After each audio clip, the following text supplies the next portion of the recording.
E aí, pessoal, voltamos, deu aquele intervalinho, deram aquela descansada, almoçaram, porque, ó, o conteúdo continua a todo vapor aqui até às 18 horas, ao vivo, e eu tô com um convidado muito especial agora para começar nossas entrevistas da tarde, que é o Ariovaldo Zani. Tudo bem? Tudo bem, Camila. Obrigado pelo convite. Imagina, vou apresentar, vou ler, porque o currículo é longo, tá? Então não deu para, não teve como decorar. Médico veterinário, professor de MBA no PCE, Exalc USP, presidente da Câmara de Sustentabilidade e Bem-Estar Animal da BPA e CEO do Sindicato Nacional da Indústria de Alimentação Animal, Sindirrações. Então, de novo, Ariovaldo, seja muito bem-vindo para o nosso bate-papo aí. E a gente vai falar muito da visão das indústrias, né? Um balanço aí de mercado na nutrição animal. Então, para começar, eu queria te perguntar: quais os principais desafios e oportunidades que o setor enfrenta hoje? Olha, Camila, eu diria, né, o grande desafio que nós estamos enfrentando nesse século XXI, diante da opinião pública global, a sociedade moderna, ela tem buscado o atendimento de alguns requisitos e que nós, consumidores, eu, você, fazemos parte dessa comunidade consumidora, né, que é consumir um produto de qualidade e seguro, né?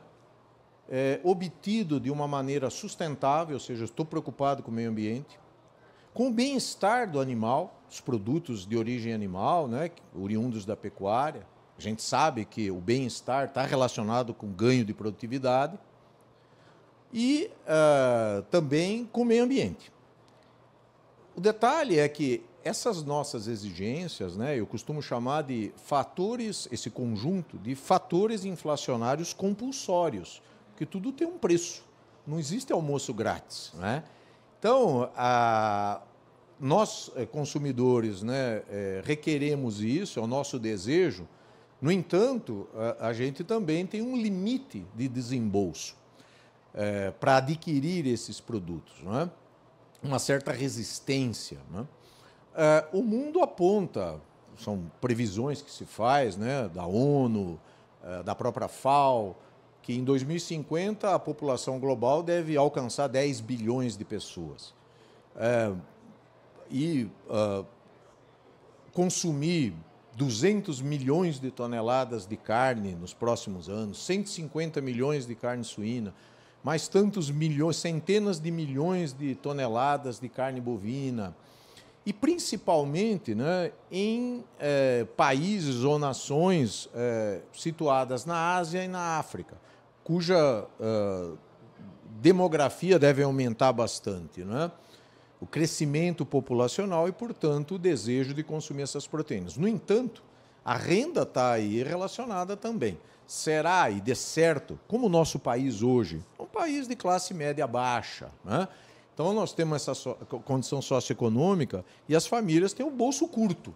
Então, o grande desafio é conseguir atender essa exigência do consumidor moderno, e isso tem um preço, e ajustar, né, o custo e o preço ao consumidor de maneira que ele possa comprar. Então, eu diria que o grande desafio que nós temos hoje, a gente dispõe de muita tecnologia, inovação, a inteligência artificial está vindo aí, já sendo bastante aplicada, mas a gente tem que continuar com essa nossa vocação que o país tem, né, o Brasil tem, enfim, de alimentar tanto a nossa população doméstica quanto os nossos clientes internacionais, né?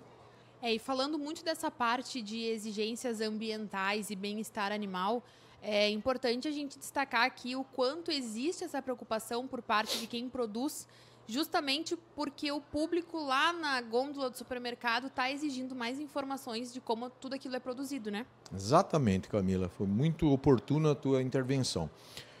A gente sabe fazer e faz. A grande questão, pelo menos isso que me incomoda, a minha percepção, a gente ainda tem uma certa dificuldade em parecer, né, em conseguir convencer ou mostrar a esse consumidor todo o trabalho, o esforço, o cuidado, o investimento que a gente faz, né, em relação à produção, que hoje em dia se chama, ou a pegada de carbono, que está relacionada ao aquecimento global, à emissão dos gases de efeito estufa, à poluição ambiental em maneira geral.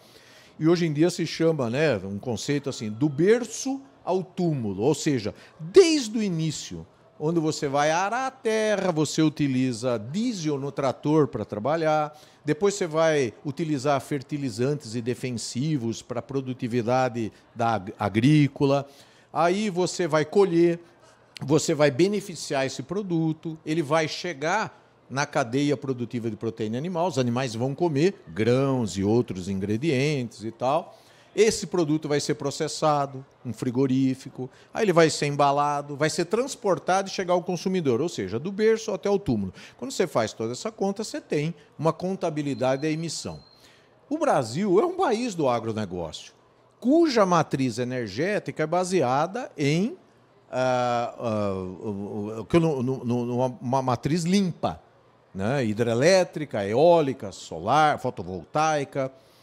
E os Estados Unidos têm uma produção agropecuária muito parecida, semelhante à brasileira. No entanto, as emissões lá relacionadas ao transporte, à própria indústria, enfim, todas as atividades antropogênicas, a agricultura americana, ela polui tanto quanto a nossa. No entanto, percentualmente, lá parece que é menos. Aqui, como a atividade agropecuária é muito maior, a sua representatividade, então parece que é maior, né?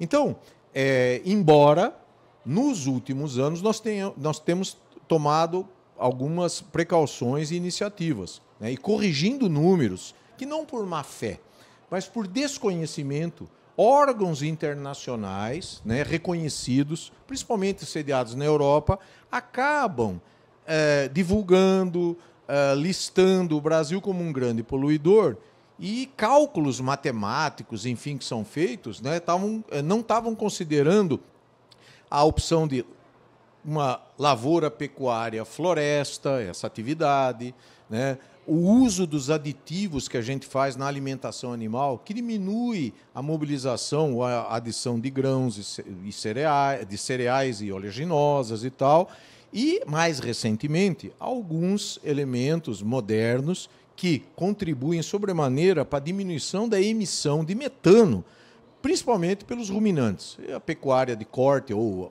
o plantel brasileiro é muito grande, né? São 200 milhões de cabeças, enfim, tem alguns números diferentes aí, mas, enfim, é um grande emanador, né? Então, nós temos tomado todas essas precauções, seja na agricultura ou na pecuária, mas, e isso tem realmente surtido efeito e diminuído todo esse impacto ambiental. No entanto, a gente tem que continuar melhorando, buscando uma comunicação mais apropriada para que o nosso consumidor, seja doméstico ou internacional, se convença ou compreenda melhor o processo. Ariovaldo, eu vou pular um pouco o script aqui, porque eu quero te fazer uma pergunta que não deixa de ser uma dúvida que eu tenho também. Tu falaste da Europa, né, que existe muitos, são colocados principalmente na internet, em redes sociais aí, dados que a gente sabe que estão errados, né, e, enfim, desatualizados ou o que seja. Tu acha que existe um interesse comercial em, por exemplo, diminuir um pouco o Brasil como um player mundial de outros países, porque por nós sermos tão competentes quanto no mercado global? É um paradoxo. Eu mesmo me pergunto, há tanto tempo que eu estou nisso, né? A minha vida está no agronegócio. Seja a União Europeia ou outros países, né, que criticam, né, ou impõem uma série de restrições duvidosas, né, à nossa produção e comércio internacional, porque eles dependem, né, disso. São produtores, mas dependem, né, de um complemento à necessidade que têm. E, curiosamente, ficam criando obstáculos. Há muito tempo, né, que tem essa discussão voltada à obrigação, principalmente no caso europeu, de diminuir a falta de competitividade que o produtor europeu tem frente ao produtor brasileiro, por exemplo. Então é evidente que lá eles impuseram uma série de regras e tal que vão dificultando a produção. No entanto, a gente também precisa pensar que existe uma outra variável que está relacionada à agropecuária, que é a questão geográfica. Nós estamos localizados numa região de clima tropical. nós somos um país favorecido, né? Por Deus.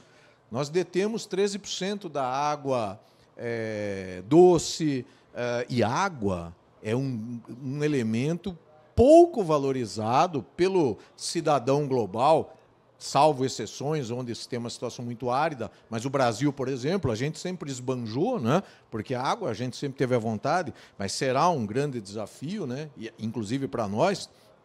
Então, nós temos água, nós temos clima, nós temos terra, nós temos área, né?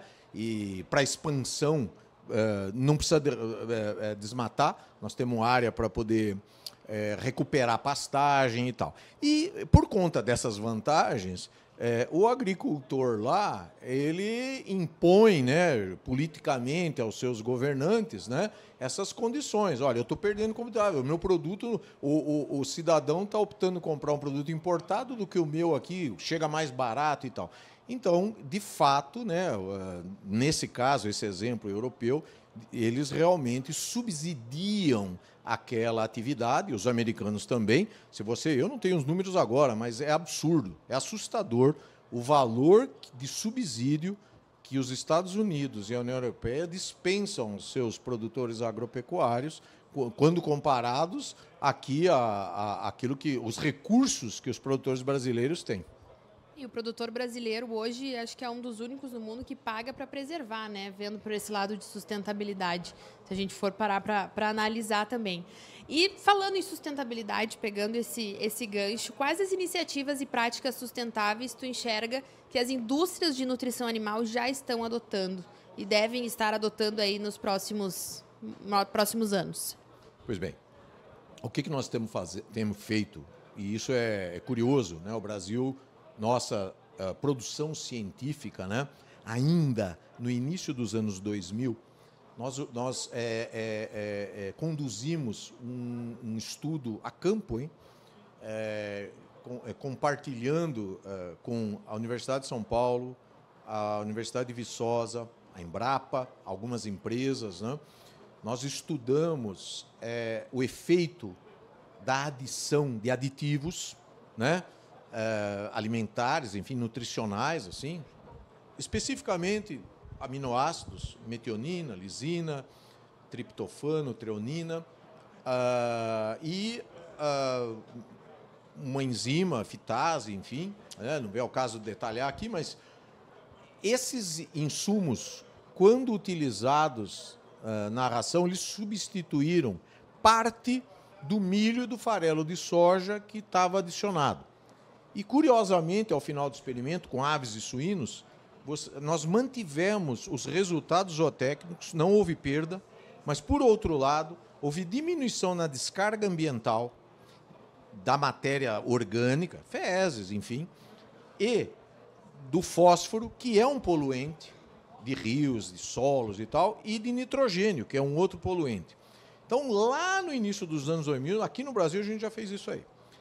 Passados 10 anos, os colegas que temos na área científica, americanos e europeus, entendemos ser oportuno levar isso ao conhecimento da sociedade global outra vez. E aí fizemos uma meta-análise, e o nosso trabalho compôs isso aí, os americanos, com eles também, e os europeus. Isso foi publicado, né? Teve uma publicação científica num jornal um dos mais renomados, que é o Journal of Animal Science, ainda em 2016, e aí demonstra que o uso dessa tecnologia dos aditivos diminui, então, o uso a mobilização dos grãos. Isso é positivo porque você acaba privilegiando o consumo deles para a alimentação humana, você está usando menos. Você não precisa mobilizar mais terra e tal para produzir mais grãos, porque esses aditivos substituíram a contento. E, além disso, a emissão de gases de efeito estufa também diminuiu, aí, da ordem de 26%, 30%. Então, essa foi uma iniciativa que a pecuária tem feito já há algum tempo. E, mais recentemente, como eu antecipei, existe uma série de outras tecnologias, né, esses aditivos que eu comentei, que são modificadores da fermentação ruminal, modificadores da microbiota ruminal. Então, você consegue hoje diminuir de 30% a 40% a emissão de metano, né, que os animais têm, os ruminantes, no processo lá de ruminação, eles comem, arrotam e tal, o que traz um benefício enorme. Então, é mais uma atividade, uma iniciativa ou ação que a gente tem feito em prol do meio ambiente e dessas preocupações globais aí com a sustentabilidade. E o Brasil está na vanguarda dessas inovações aí para o mundo inteiro? Então, Camila, veja bem, o Brasil ainda, nós somos dependentes de suprimento externo desses aditivos que eu citei, boa parte deles, vitaminas, aminoácidos. Aminoácidos nós já até temos uma capacidade boa, mas enzimas e outros elementos que a nossa química fina ela acabou não acompanhando um desenvolvimento que se deu principalmente na Europa, depois uma migração dessa produção para a Ásia, para a China, mais recentemente para a Índia, por condições mais favoráveis lá de custo e tal. Então, esse é um ponto interessante que você mencionou, porque, embora a gente seja um grande utilizador dessas alternativas, dessas soluções, né, sustentáveis, a gente é dependente de suprimento externo. Então, isso está na pauta. A gente está sempre muito atento e buscando também. É lógico que há desenvolvimento aqui, né, mas ainda muito incipiente. Mas a tendência é que estas empresas que eu acabei de mencionar, esses polos de produção, migrem. Nós estamos percebendo isso. Nesse evento aqui, há uma série de empresas estrangeiras da Ásia, da Europa e tal, que têm manifestado interesse de se instalar aqui, e não apenas de despachar produtos de lá para cá. Então, eu diria que, embora sejamos grandes utilitários disso e sabemos utilizar e explorar essas soluções, né, a gente ainda é dependente, mas nós vamos caminhar aí, vamos evoluir. Muito legal. E eu fiquei bem impressionada. Eu consegui dar uma volta e perceber o quanto tem estrangeiros aqui na feira, né? É verdade. Visitando os estandes com um olhar curioso. E é muito bom para o Brasil ter essas portas abertas e mostrar o nosso potencial, né? É verdade. E falando em nutrição animal, quais as tendências e mudanças que tu acredita que serão mais impactantes para o setor? Olha, nós estamos vivendo uma revolução tecnológica, né? Talvez, eu tenha ouvido alguns experts aí, não é a minha especialidade, eu sou médico veterinário, mas o pessoal de tecnologia, alguns ousam dizer que é muito maior o efeito do que foi a Revolução Industrial. Nós estamos falando da inteligência artificial, que está já sendo implementada aqui e ali, que provoca temor, né? Eu que sou já vividão, com os meus 60 anos de idade, eu confidencio a você que é algo que me preocupa. Até porque eu não consigo lidar muito com tecnologia. Então é aquela velha máxima, né? Eu vou lá atrás da minha filha mais nova para me ajudar e tudo. Mas é evidente que a inteligência artificial e esse ganho, né, tecnológico da informática e tal, consegue compilar numa velocidade inacreditável, né, a rapidez enorme, tantos dados que estão disponíveis, né? Então eles vão buscar nesses bancos de dados e rapidamente eles entregam uma solução. No Brasil, inclusive, que é um dos maiores produtores pecuários do planeta, maior exportador de carne de frango, grande exportador de carne suína, também maior, divide lá a liderança na exportação de carne bovina. Essa indústria, né, a cadeia produtiva de proteína animal, já está explorando ou se utilizando da inteligência artificial para uma série de benefícios, né? A própria formulação das rações. Antigamente, né, minha época, enfim, que eu era um formulador, um nutricionista, e não faz tanto tempo isso, que aí você formulava uma ração ao menor custo, aquilo que era mais barato, desde que atendesse a necessidade do animal. Hoje, existe uma série de outros elementos que são incluídos, a genética do animal, o ambiente onde ele está inserido, né, a raça, enfim, uma série de coisas e que antigamente era praticamente impossível fazer tanto cálculo, e hoje a inteligência artificial entrega isso aí. Então, eu diria que, enfim, você tem a nanotecnologia, que também já vem, o encapsulamento de medicamentos, de fármacos, de próprios nutrientes e tal, que aumentam a absorção e garantem uma maior produtividade. Mas isso tudo, lógico, é importante, como eu falei dos aditivos, mas eu diria que realmente a questão da inteligência artificial ela deve caminhar a passos largos, e confidencio a vocês que até associados que eu tenho, empresários, né, que nos consultam, que discutem projetos, planejamento e tal, têm nos buscado e incentivado a gente conversar, buscar essa assessoria dos experts para a gente entender melhor e como explorar isso no nosso setor. Perfeito, Ariovaldo. Te agradeço pela presença aqui. O nosso tempo é curto, a conversa poderia ir muito além, mas é muito importante para a gente mostrar para o pessoal que é do setor e para o pessoal que não é do setor o quanto a nutrição animal está evoluindo junto com as tecnologias e inovações, que a gente acha que só estão lá nas redes sociais, na internet, inteligência artificial. Eu tenho 30 anos e eu me assusto também, tá? Confesso, não nego. Mas a gente está aí para se adaptar e para trazer cada vez mais inovação para os produtores e para o consumidor final. Então, muito obrigado pela tua participação e te espero mais vezes aqui. Obrigado pela oportunidade, espero que os teus telespectadores aí tenham se satisfeito. Parabéns pela condução. Obrigada. Gente, fiquem aí, tá? Vocês já sabem, já eu volto com mais entrevistas ótimas para vocês.